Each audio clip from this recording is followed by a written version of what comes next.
So, yeah, I thank you everybody for agreeing to be virtual only, and you'll see why, because I want to share some video with you, which if you're just sitting in the room opposite my computer to hear my video playing, it's not the same thing. I want everybody to see it together. So going into Shabbos, it was very, very upsetting for us, even though we had an incredible Shabbos here with a simcha and a bar mitzvah, but we had I heard the news that Rav David Feinstein had passed away. So he's probably not as well known as the other loss we had in Rabbi Sacks, but Rav David Feinstein was probably in America considered one of the Gedolei Hador. His father, of course, was Ramosha Feinstein. He was, it ran the Lower East Side, but all the greats came to look for his advice and for his halakhic advice. I'm going to show you this. I don't know if you could see this carefully. So this is Rav David Feinstein reading the Ketubah at our wedding 25 years ago. And so our families had a connection with him. So he read the Ketubah, but it was a tremendous loss for Klal Yisrael. Then, of course, when we, tuned on after Shabbos and we heard the news about Rabbi Sacks, it was just absolutely devastating. For me on a number of levels. First of all, I was following Rabbi Sacks and learning his Torah long before he sort of got popular, so to say. And I probably have every one of his books, and he's written about 30 books.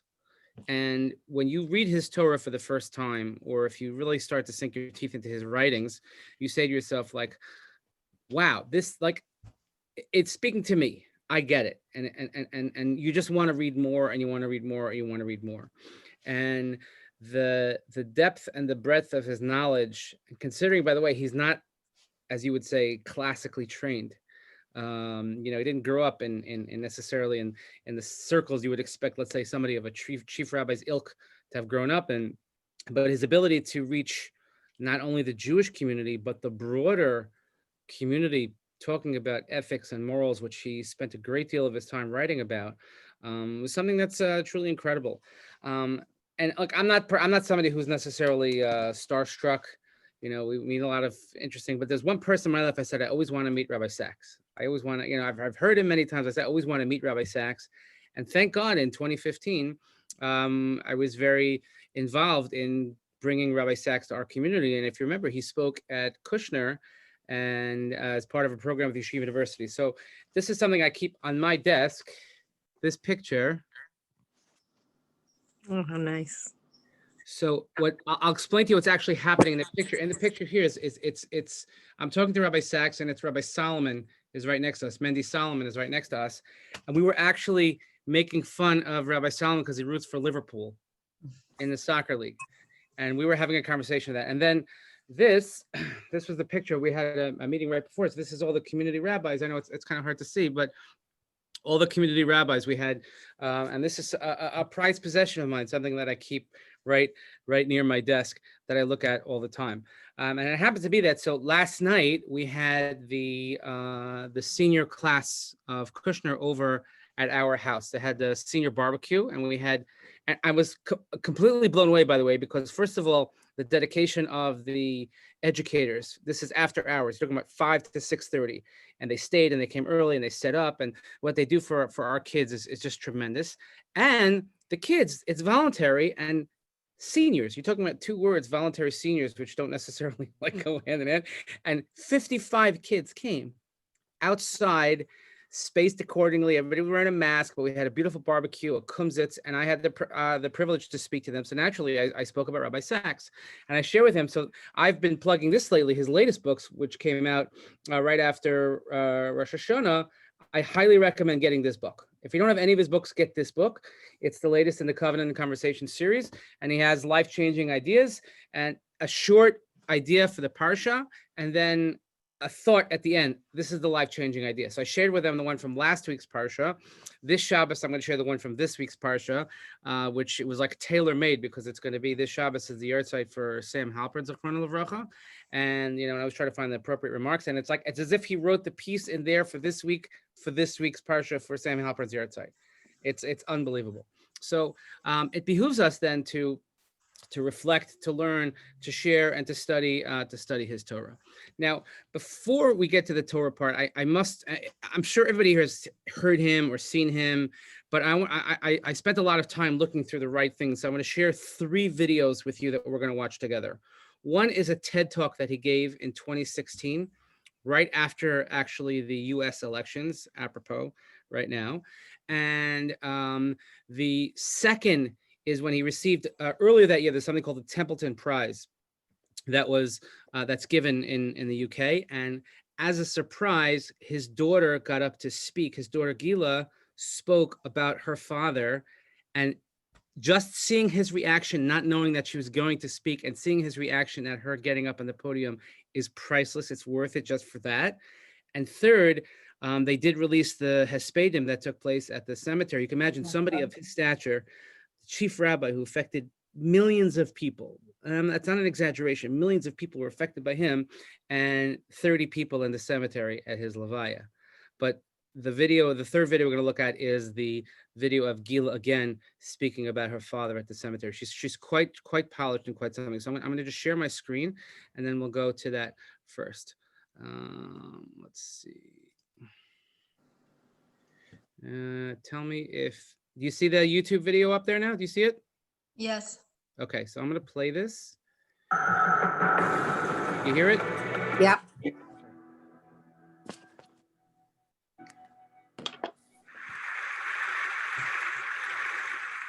These are the times, said Thomas Paine, that try men's souls.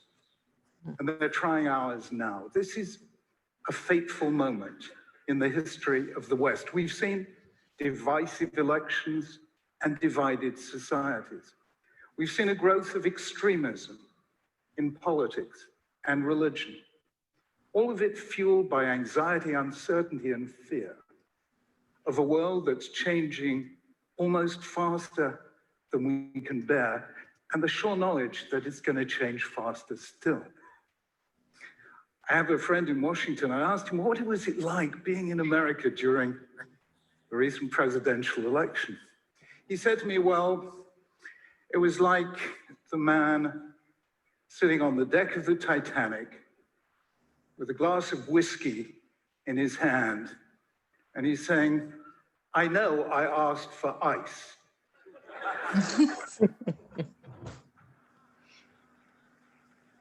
But this is ridiculous. So, is there something we can do, each of us, to be able to face the future without fear? I think there is. And one way into it is to see that perhaps the most simple way into a culture and into an age is to ask, what do people worship? People have worshipped so many different things: the sun, the stars, the storm. Some people worship many gods, some one, some none. In the 19th and 20th centuries, people worshipped the nation, the Aryan race, the communist state. What do we worship? I think future anthropologists will take a look at the books we read on self-help, self-realization, self-esteem. They'll look at the way we talk about morality as being true to oneself, the way we talk about politics as a matter of individual rights. And they'll look at this wonderful new religious ritual we have created. You know the one? Called the selfie. And I think they'll conclude that what we worship in our time is the self, the me, the I. And this is great. It's liberating, it's empowering, it's wonderful. But don't forget that biologically we're social animals. We spent most of our evolutionary history in small groups.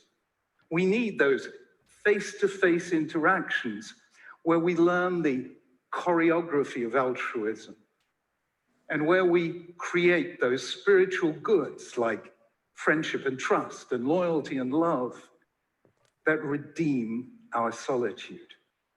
When we have too much of the I and too little of the we can find ourselves vulnerable, fearful, and alone.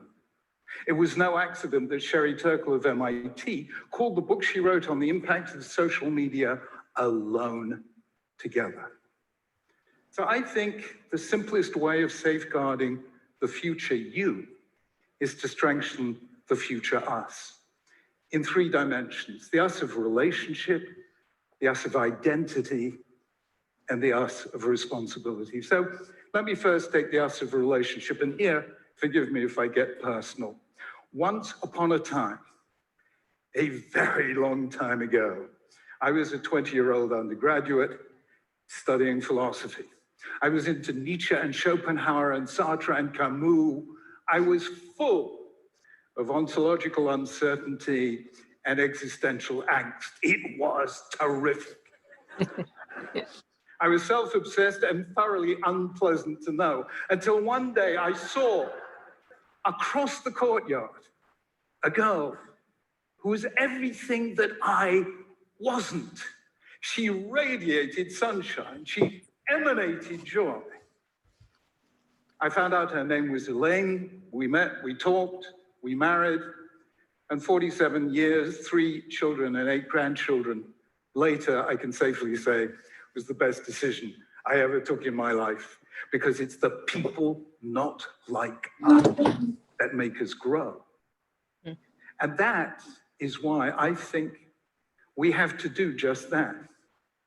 The trouble with Google filters, Facebook friends, and reading the news by narrowcasting rather than broadcasting means that we're surrounded almost entirely by people like us, whose views, whose opinions, whose prejudices even are just like ours. And Cass Sunstein of Harvard has shown that if we surround ourselves with people with the same views as us, we get more extreme. I think we need to renew those face-to-face encounters with the people not like us. I think we need to do that in order to realize that we can disagree strongly and yet still stay friends. It's in those face-to-face encounters that we discover that the people not like us are just people like us. And actually, every time we hold out the hand of friendship to somebody not like us, whose class or creed or color are different from ours, we heal one of the fractures of our wounded world. That is the us of relationship. Second is the us of identity. Let me give you a thought experiment. Have you been to Washington? Have you seen the memorials? Absolutely fascinating. There's the Lincoln Memorial, Gettysburg Address on one side, second inaugural on the other. You go to the Jefferson Memorial, screeds of text. Martin Luther King Memorial, more than a dozen quotes from his speeches. I didn't realize in America, you read memorials. Now go to the equivalent in London in Parliament Square, and you will see that the monument to David Lloyd George contains 3 words: David Lloyd George.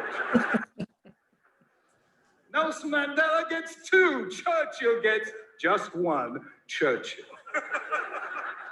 Why the difference? I'll tell you why the difference. Because America was from the outset a nation of wave after wave of immigrants, so it had to create an identity, which it did by telling a story which you learned at school, you read on memorials, and you heard repeated in presidential inaugural addresses. Britain, until recently, wasn't a nation of immigrants, so it could take identity for granted. The trouble is now, the 2 things have happened, which shouldn't have happened together. The first thing is, in the West, we've stopped telling the story of who we are and why, even in America. And at the same time, immigration is higher than it's ever been before. So when you tell the story and your identity is strong, you can welcome the stranger. But when you stop telling the story, your identity gets weak and you feel threatened by the stranger. And that's bad. I tell you, Jews have been scattered and dispersed and exiled for 2,000 years. We never lost our identity. Why? Because at least once a year on the festival of Passover, we told our story and we taught it to... Sorry. children, and we ate the unleavened bread of affliction and tasted the bitter herbs of slavery. So we never lost our identity. I think collectively, we've got to get back to telling our story, who we are, where we came from, what ideals by which we live. And if that happens, we'll become strong enough to welcome the stranger and say, come and share our lives, share our stories, share our aspirations and dreams. That is the us of identity. And finally, the us of responsibility. Do you know something? My favorite phrase in all of politics, very American phrase, is we the people. Why we the people? Because it says that we all share collective responsibility for our collective future. And that's how things really are and should be. Have you noticed how magical thinking has taken over our politics? So we say, all you've got to do is elect this strong leader, and he or she will solve all our problems for us. Believe me, that is magical thinking. And then we get the extremes, the far right, the far left, the extreme religious and the extreme anti-religious, the far right dreaming of a golden age that never was, the far left dreaming of a utopia that never will be, and the religious and anti-religious equally convinced that all it takes is God or the absence of God to save us from ourselves. That too is magical thinking, because the only people who will save us from ourselves is we, the people, all of us together. And when we do that, and when we move from the politics of me to the politics of all of us together, we rediscover those beautiful counterintuitive truths that a nation is strong when it cares for the weak, that it becomes rich when it cares for the poor, it becomes invulnerable when it cares about the vulnerable. That is what makes great nations.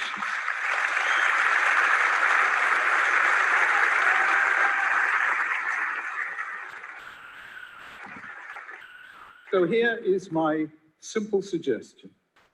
It might just change your life, and it might just help to begin to change the world.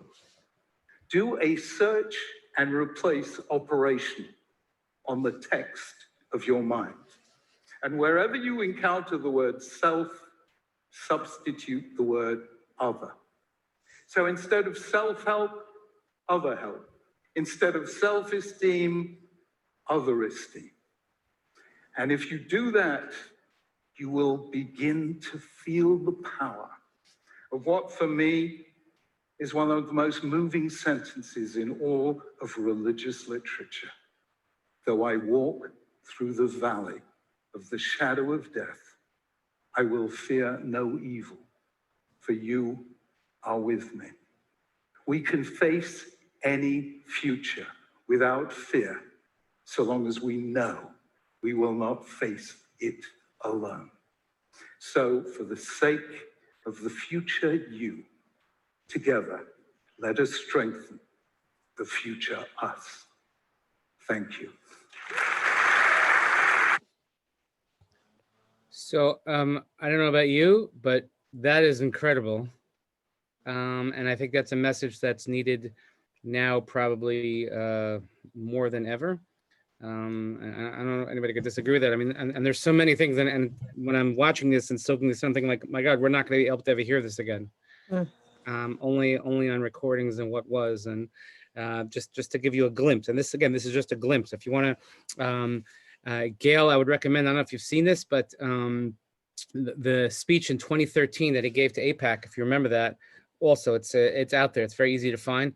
Phenomenal, like pro-Israel, against anti-Semitism speech, which is really, really monumental. So what I want to do next is I want to go, now let's go to the Torah. Do you see is the text on the screen now? Yes. Okay, so this, if you would ask me, and I have books and books, as I mentioned, but I also have printed pages and pages and pages over the years. My favorite Rabbi Sacks Dvar Torah of all time is what I want to share with you right now, and it's from this week's and last week's Parsha. Okay, and the topic I probably is in the book. Hold on. So, they printed they used to send out the articles, so they printed them into 5 volumes called Covenant and Conversation, and I bet you it's in here. Yes, it is. It's called The Ambivalent Jew. It's called something, yes, The Ambivalent Jew. So it's in Parshas Vayera, and here in the original article is called The Music of Ambivalence. So those of us who, if you're familiar with the way Torah reading works, we have this something called trup, which is cantillation marks or notation, which aside, and again, when I teach the bar mitzvah kids, I said it's not just telling you what note to sing, but it also very much is more than singing, is punctuation, telling you where to go forward, where to stop, where is a hard stop, but also sometimes, and a lot of times, will reflect the drama or the meaning of what's taking place. And last week, and then this coming week, we have 50% of a certain note that appears in the Torah. It's something called a shalsheles. A shalsheles. So normally for the dramatic, the dramatic note, we have something called a pazer, which just goes up and it really stays up for a while and it comes down. It's pazer. But if you take a shalsheles, it's 3 times pazer. Shalsheles.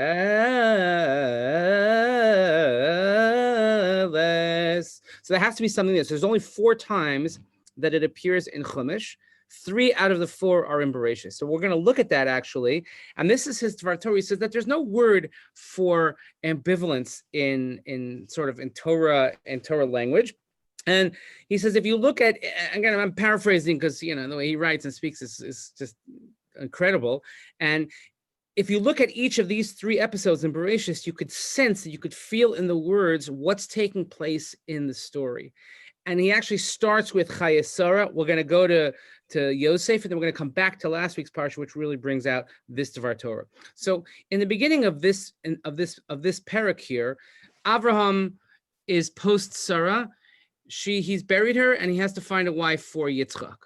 Okay, he sends his servant Eliezer to go find a wife. Okay, it says here, Avraham, first one, Avraham zaken bab yom Hashem barach zaram lakol. He's old and he has everything, but he doesn't have everything because Avraham says, El Avdo zakan beisam Moshe Shalo simno yadach tachas reichi. He takes Eliezer and he says, I want you to swear to me. Vashbiacha b'Hashem elokei hashemayim elokei haaretz asher lo tikach isha livni bibnos haknani asher nechi yasher b'kirbo. Don't take from, God forbid, you can't take from the daughters of the Canaanites, but you're going to go to the land of my birth, and you're going to find a wife for my son Yitzchak, right? This is the first notion, the first episode of outsourcing that we have in the world. So we've seen that he outsourced his son's marriage. It's great, okay? He called he had I got a guy for that. Okay, so the servant says, what if the woman doesn't want to follow me to the land? Shall I then take your son back to the land from which you came? Avram says, no, on no account, you can never take him back there. Hashem, the God of heaven, who took me from my father's house and my native land, who promised me an oath saying, I'm going to give you this land to your offspring, he will send an angel before you, and you will get a wife for my son from there. In other words, you're going to have some sort of divine sign, some sort of divine inspiration, as it were, and you're going to know what the thing is.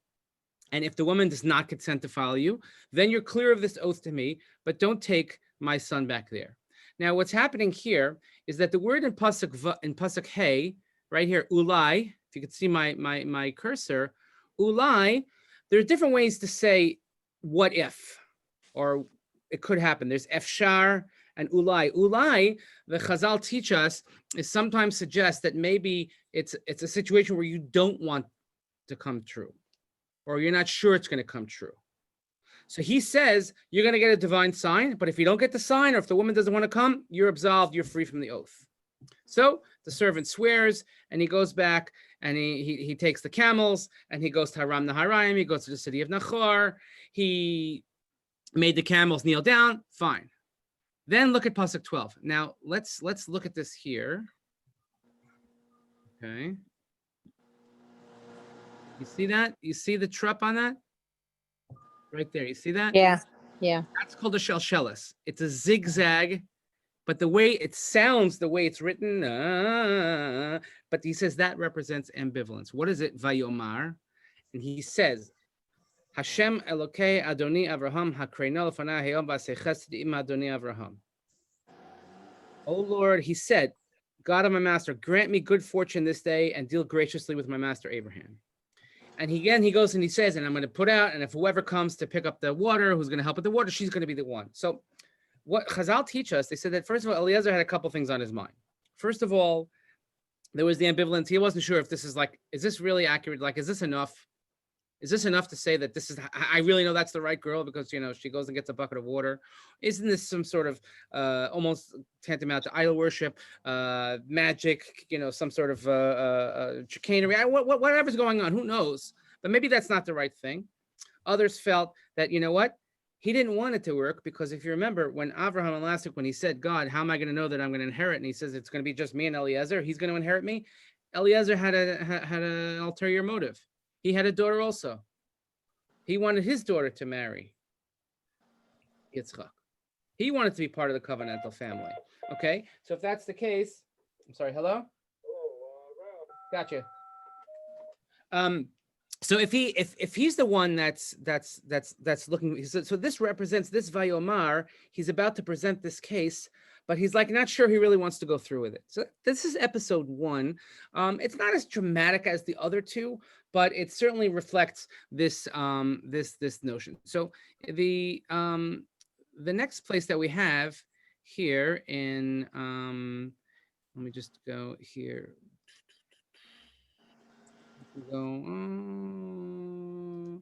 I'll go to its Perek Lamed Tes. Okay, you see it 39? You see it on the screen? Okay, so this is the story of Yosef. Yosef is sold. He's back. He's forth. He's brought down to Egypt. Potiphar, Saratar Bachim, is now his boss. He's great. He's very successful, and Hashem and everybody sees that Hashem is with him, and whatever he does, he's matzliach, and he's already the head of the house. Okay, and everything in the house of this Egyptian on verse 5 is protected on his behalf. Now, and he says, "Vayazov kol shelo biyad Yosef lo yad itam uma ki malach mashu ochel v'yov Yosef yefetor b'fei mareh." Everything he has, he trusts Yosef implicitly. Everything is there, and not only that, but he's a good-looking guy, Yosef. Now is when it gets into trouble. After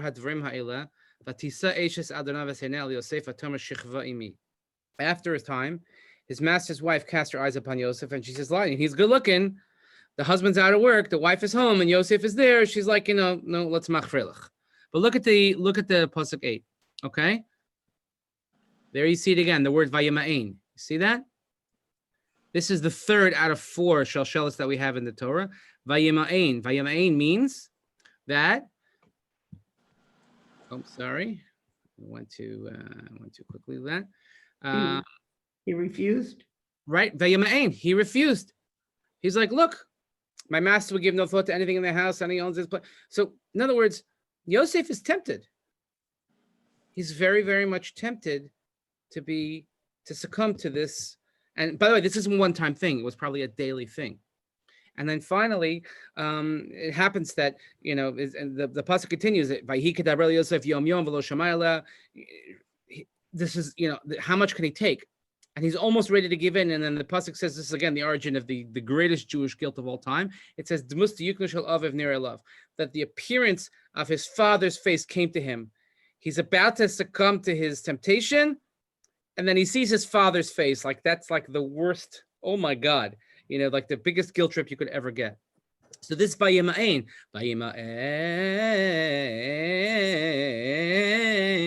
he's not sure. Am I going this way? Am I going this way? Going this way? Going this way? That's the second one. The third one that we have really now is a story that we've looked at in the past, but this is the one where the article is based. And this is the story of Lot, chapter 19. If you remember, we compared chapter 19 here to chapter 19 in Shoftim a couple of years ago. Lot is now in Sodom. Lot has separated from Avraham.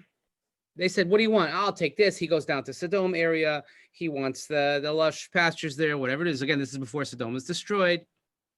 But Lot is a very conflicted figure. On the one hand, he was influenced and raised by Avraham Avinu, who reared him, and he has a lot of Avraham Avinu's habits, as we see. But at the same time, he wants to be part of the chevra. He wants to fit in. Okay? So two angels come to Sodom, and Lot is sitting b'shar Sodom. If you're sitting in the gates of Sodom, who sits at the gates? Somebody who's like somebody. He's an elder of the city. He gets up, he bows down, and he says, turn aside, come to my house and spend the night. And they said, no, we're going to spend the night in the square. He urges them. He makes them a meal. Again, very Avraham-like. He's waiting. The guests come. And by the way, in Sodom, this was verboten. This is something that was not allowed. Okay. All of a sudden, they're in his house, and a riot ensues. People are outside the house, and they're storming. They want to see. And not only that, it says, bring them outside so we may be intimate with them. They didn't want to just get their names and phone numbers. They wanted to have their own kind of party. Lot goes out and he says, no, don't do this. And the extent, again, this is a very disturbing pasuk right here. And the extent that he's willing to protect these guests, maybe to protect his own standing, he says, look, I have two daughters. They've never been with anybody. Take them, do what you want. Just don't do anything to these people. Okay. They said, wait a minute, stand back. They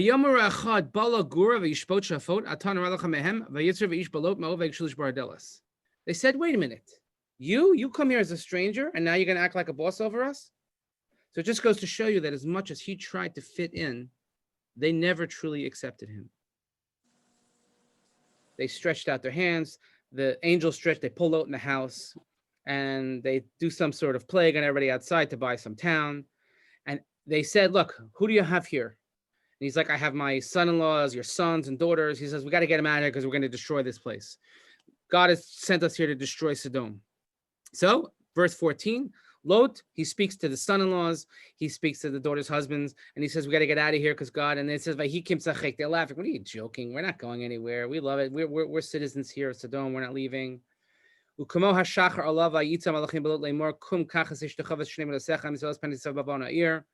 And as dawn breaks, the angels, they urge Lot, and they say, take your wife and your two remaining daughters because you're going to be swept away with the sins of the city. And then look at the next verse. Here it is. This is the first one we have in the Chumash. There it is again. The first shalshel is vayismama, which means, and he delayed. In other words, the angels are there. It's time to go. It's go time. He's been rejected by the people that he thought he was a part of. He's been rejected by his own family. And now he himself, he's not sure that he wants to run out. Vayismama, he delayed until they had to grab him and pulling him away. And Rabbi Sacks writes, he says, this is the definition sort of our society, okay? He says, he hesitates. He invested too much of himself in the project of making his home among the people of the plain. He is a prime example of cognitive dissonance. He says, the shalshelet over Lot's hesitation is no mere detail of the biblical text. It is, in a real sense, the story of the modern Jew. Entering mainstream society for the first time, and yet encountering overt or covert anti-Semitism, many 19th century European Jews became ambivalent about their identity. They tried to hide it and to assimilate. They became secular Marranos. It didn't work. The more they strove to be like everyone else, the more conspicuous they were, and the stronger anti-Semitism grew. They themselves lost much in the process, not only their heritage itself, but also simple capacity to know and take pride in who they were. The lives of Lot and Avraham exemplify for all time the contrast between ambivalence and the security that comes from knowing who one is and why. Lot, who tried to become someone else, found himself regarded by his neighbors as an alien, an interloper, a parvenu. To his own sons-in-law, he was a joker. Avraham lived a different kind of life. He fought a war on behalf of his neighbors. He prayed for them, but he lived apart, true to his faith, his mission, and his covenant with God. What did they think of him? Well, in this week's Parsha, the Hittites, they say, Nesi Elokim Atah B'Sochenu, a prince of God is in our midst. And by the way, it's one of the terms that during Rabbi Sacks's funeral, one of his dear friends who described, and he used the pasuk to describe his chaver and his Rebbe, Rabbi Sacks, used this Nesi Elokim Atah B'Sochenu. You're a prince. And it's the same thing that was used to describe Lord Emanuel Jacobowitz, whose yahrzeit is a day apart. That equation has not changed. Non-Jews respect Jews who respect Judaism. I'm going to say that again. Non-Jews respect Jews who respect Judaism. They are embarrassed by Jews who are embarrassed by Judaism. Never be ambivalent about who and what you are. And this is indeed how Rabbi Sacks wrote consistently, the message that he gave to everyone always. And if you just watch him, you read and you see what people say about him. And I think that in the first video that we watched about the other and reaching out to the other, I think it's something that's so crucial in today's day and age, particularly after the last week or so and going forward. And second, when we're dealing with a lot of anti-Semitism, and we're dealing with a lot of people who don't want to, it's kind of like, when we have a lot of that, that's something that's such a crucial message, is that we have to be proud of our Judaism. I want to go to the next two videos, and then I want to show you the obituary in the New York Times that appeared, which is something also that's worth reading. So the second, again, this is the Templeton Prize. Okay, do you see that the video is up? Yeah. He had just given his acceptance speech, a long acceptance speech, and watch what happens now.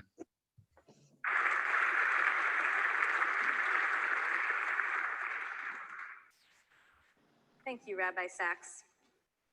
May I submit that perhaps each one of us is in a position to put ourselves in a situation where we might address. Watch his reaction, by the way. That's the key here. Spoke of in his talk.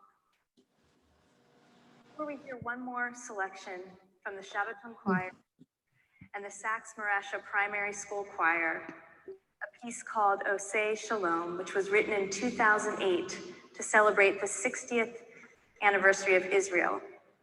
We have one more speaker who is not listed in your program. Rabbi Sacks's daughter, Gila, wanted to take a few moments to share her thoughts about her father. Gila?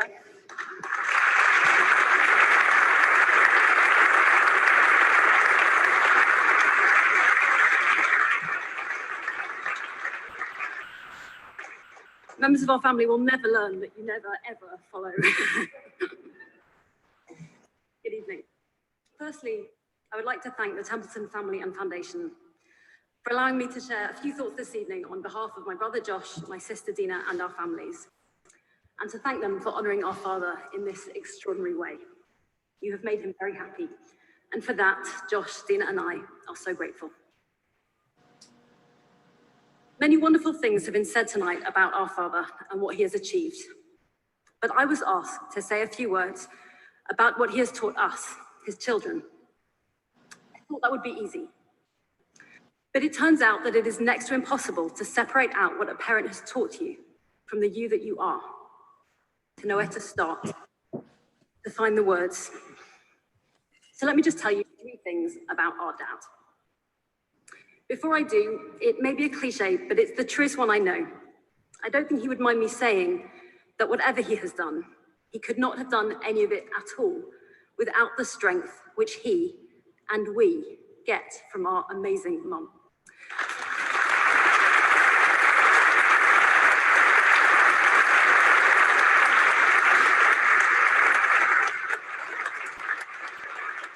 So all the praise spoken this evening is of course hers too. Ben Zoma famously asks in the Mishnah in Tractate Avot, who is wise? One who learns from everyone. And that's the first thing I want to tell you about my father. He learns and learns and learns from everyone. His excitement at new ideas, at meeting somebody interesting, at discovering a great book, doesn't lessen with time in any way. The more he knows, the more he wants to learn. His absolute commitment to learning everything, to seeing all knowledge as important, to taking as seriously a conversation about business as one about ethics or science or art, to taking as seriously the search for excellence in any field. When I was younger, no matter what I was studying at school or university, no matter what the essay topic, if I mentioned it to my dad, he would immediately walk over to the bookcase and pick off the exact book I needed. He learns from everyone, and we learn this from him. Zoma continues, who is rich? One who is happy with what he has. When I thought about my father and what he has taught me, I don't think I expected happiness to be what came to mind. I'm not sure his happiness is what most immediately stands out about him or what many people see. And yet the more I thought about it, the more I realized that he has in fact taught me some very important things about how to be happy. He taught me that happiness is as much something we choose as something we find, that it can be hard work, but it can be worked at. And I learned from the happiness he finds in the world, even the world when the world is a difficult place too. His joy at a beautiful view, a great walk, a moving piece of music, his undiminishing joy in spending simple, happy times with my mum, the happiness he gets from each of his grandchildren. To be happy with what one has, teaches Ben Zoma, does not mean settling for what you have, but really finding the happiness in where you are, enjoying the fruits of this world, this day.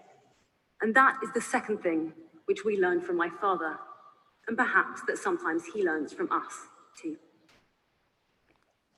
And thirdly, and most importantly of all, we have learned from his faith, not just in God, but in the ability and responsibility of each of us to make a difference in some way.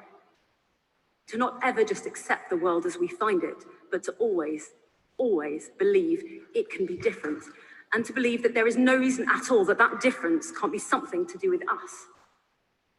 This was not for us some grand calling to go out and change the world. It was simply a way of looking at the world, to always see in it the potential for good, the potential for change, and to always see ourselves as having the ability to make a difference, never just passive observers. My father's faith in the ability of things to change and people to change them is what I am most grateful for. Because sometimes when it's hard for me to believe, it's enough for me to know that he does. And because he's the cleverest person I know, he's probably therefore right. And I think his faith is, in this way, empowering for so many people whose lives he has touched. Even when they might not always be able to believe that things can change, knowing that he does helps them to do more to make that change happen. Ben Zoma concludes the Mishnah, who is honored? One who brings honor to others. By believing in us, in our potential for good and our responsibility for good, my father brings honor to so many. And in the life that he leads and the Torah that he teaches, he brings honor to God. And so it is right that this evening he is being honored. Thank you. As you can see, she's quite an impressive young lady. And I'm going to switch now. You're going to see the hesped that she gave on Sunday. Again, it's not long, but that was May 2016, and now November 2020.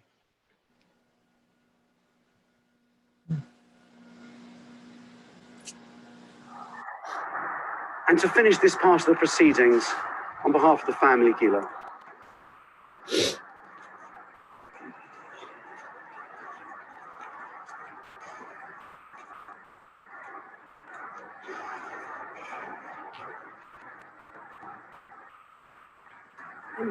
I'm speaking today on behalf of my brother Josh and my sister Dina and our families, and I thank them for letting me do so. The problem is that today came too soon and I'm not ready.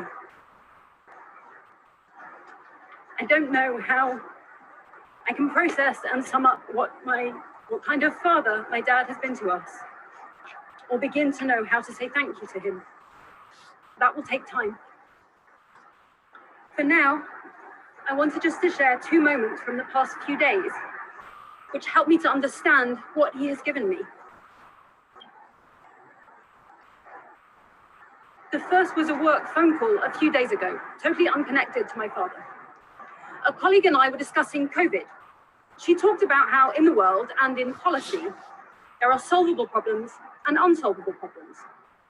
The hard thing was knowing which were which. Was COVID a solvable problem? Or was it, she said, more like terrorism, something to manage, not to solve?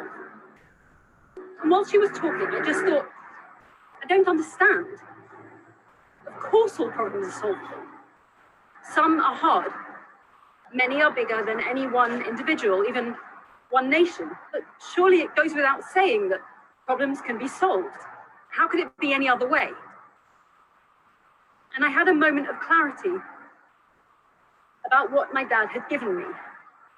That single belief that nothing was inevitable, that no problems were too big for people to try to solve, that things could always be changed and people could always change them. That belief shaped everything else. We used to joke that if you bumped into my dad in the kitchen, he'd probably want you to work out how to solve global anti-Semitism while the kettle boils. But he did, because why wouldn't he? Problems are there to be solved. He passed away on Shabbat Parshat Vayera, the place in Torah which I think more than any other put this idea into the world. That the world is not just the way things are, but something to challenge and be challenged by. Abraham argues with God to save the people of Sodom. Shall the judge of all the earth not do justice? And God doesn't resist or punish this kind of challenge, doesn't just accept it, but invites it.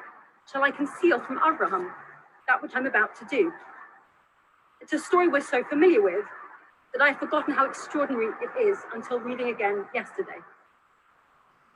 God wants us to challenge, to change things. That's the point. That's what my dad taught us. And everything he taught, he wrote, but mainly in the things he chatted to us about while the kettle boiled.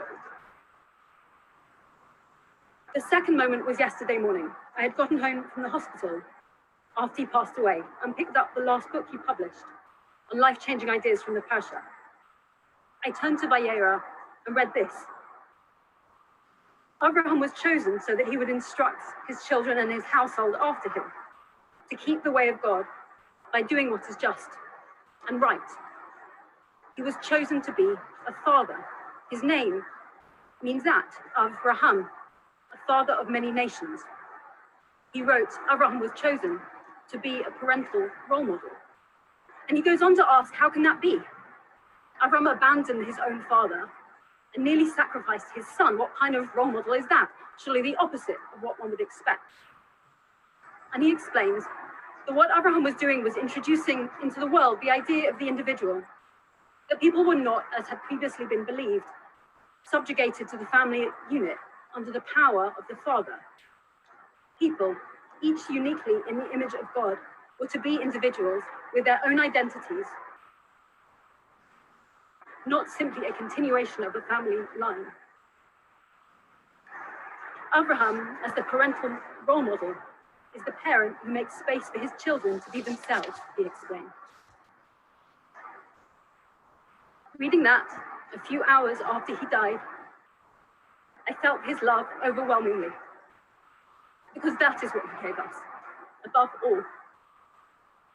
He loved us so much and never, ever missed any opportunity in recent years to tell us that, to tell us how proud he was of everything each of us did, but mainly of who we were, how proud he was of each grandchild and every new bit of joy they brought into his world. And because he loved us, each of us in different ways, because we are different people, he gave us the space to become us, not him. So I will remember many things, but those two in particular. He taught us that the world is there to be challenged and that there is no such thing as an unsolvable problem. And he loved us, which meant we could become the people we are, and no child could wish for more.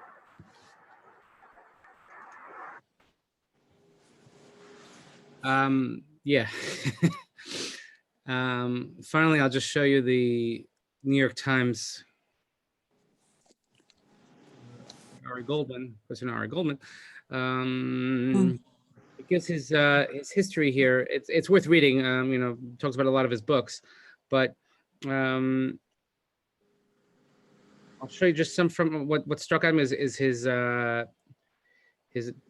speaking out against anti-Semitism, his relationship with Queen Elizabeth, and his interfaith work.